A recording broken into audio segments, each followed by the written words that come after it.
Assalamualaikum warahmatullahi wabarakatuh. Hi everyone. We are from Group 1, 10 Science 1. My name is Revaldi Pratidina.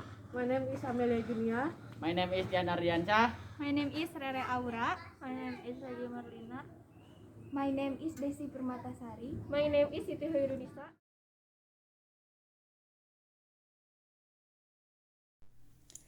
Raden Ajeng Kartini Jojo Adniningrat, who is commonly called Ibu Kartini, is a hero for women's emancipation. He was born on April 21, 1879 in Jepara, Central Java. His father, Raden Mas Adipati Aryo Sosroningrat, was a regent of Jepara. He has a dream to educate him in the Netherlands. However, the law is for continuing education.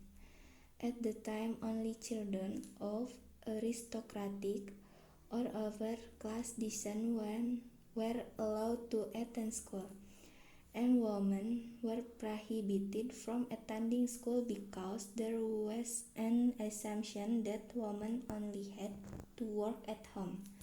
Kartini also wanted to change that opinion and equals the possession of men and women.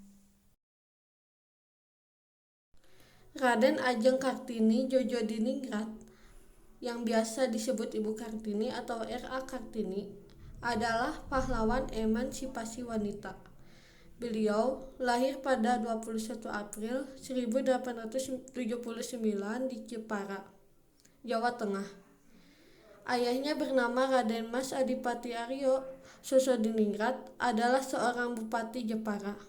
Beliau memiliki cita-cita untuk meneruskan pendidikannya sampai ke negeri Belanda. Namun, ayahnya melarangnya untuk melanjutkan pendidikan. Kala itu, hanya anak dari keturunan bangsawan atau kelompok atas yang dapat bersekolah. Dan perempuan dilarang untuk bersekolah sebab terdapat anggapan perempuan hanya perlu bekerja di rumah.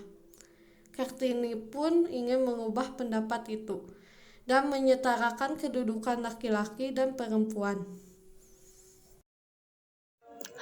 On 17 September 1904, Kartini died at the age of 25 after giving birth to his first and only child.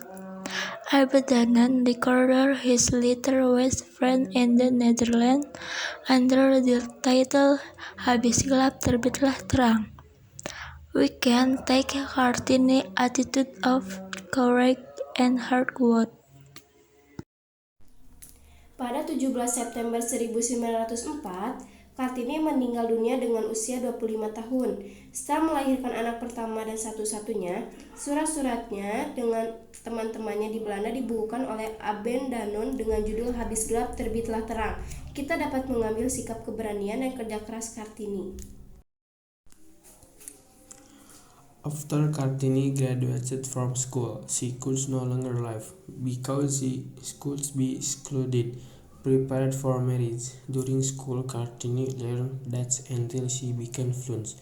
Therefore, in his daily life at home, he continues to read big books and keeps sending letters to friends in the Netherlands.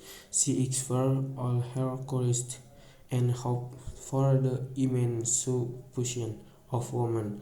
Kartini continues to read and read every day. He feels that women can have equal dignity with men.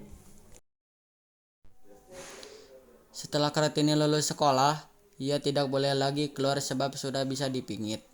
Dipersiapkan untuk menikah. Selama sekolah, Kartini mempelajari bahasa Belanda hingga fasih. Oleh karena itu, dalam kesehariannya di rumah, ia terus membaca buku dan terus berkirim surat dengan teman-temannya di Belanda. Dia mengungkapkan segala keingintahuannya dan harapannya bagi emansipasi wanita. He once asked Mr. a scholarship to school, J.H. Abdanan, in the Netherlands. Before this was granted, it turned out that he was married to a Duke of Rembang named Raden Adipati Oyodiningrat. supporting her wish by helping Kartini organize women's schools in areas such as Semarang, Surabaya, Yogyakarta, Malang, Madiun, Cirebon. The women's school was named Kartini School.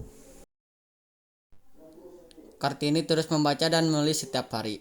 Dia memandang bahwa perempuan dapat memiliki kesamaan derajat dengan laki-laki. Dia pernah meminta beasiswa sekolah kepada Mr. J.H. Abendanon di Belanda.